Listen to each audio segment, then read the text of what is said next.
Davos పర్యటనలో భాగంగా లోకేష్ మాట్లాడుతున్నారు. లైవ్ లో చూద్దాం. An agreement where through various platforms we can now deliver, and one of it being ahead is Meta on it, right? WhatsApp governance, as we call it, and we're also working with Google in a similar platform. So I think there's a role to play.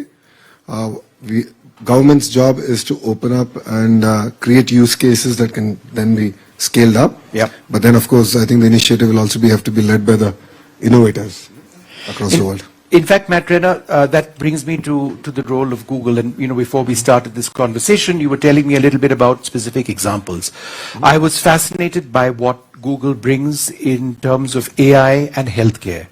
And I also do believe that when it comes to diagnosing illnesses long distance, using the benefits of AI, it could have massive impacts in a country as large as India. Could you share a few examples of what Google is doing? Sure, and again, I think anywhere that you have a lot of data that you can crunch very quickly and come up with an accurate answer, AI is a great use case. In most cases, than not. For maternal health is a good use case that we're working in India at this point. One of the issues we had around mammograms and the time behind a mammogram was the time around diagnosis and the length of time, and how it impacted the ultimate result.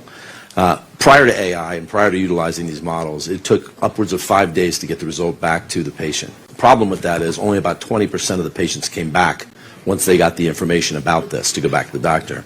So the AI use case we now put together is we can do a mammogram, run the numbers with very extreme accuracy within 5 minutes.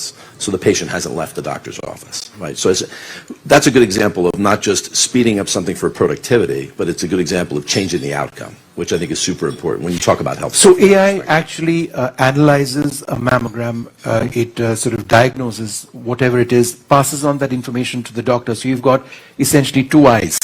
Correct. One real eye, one artificial eye, be that as it may, but potential solutions and certainly a diagnosis. That's what it does, right? In that specific use case, yes, right. Could you give us a few more examples of? Sure. In healthcare, some of the things we're doing. So there's in all variations, right? There'll be some opportunities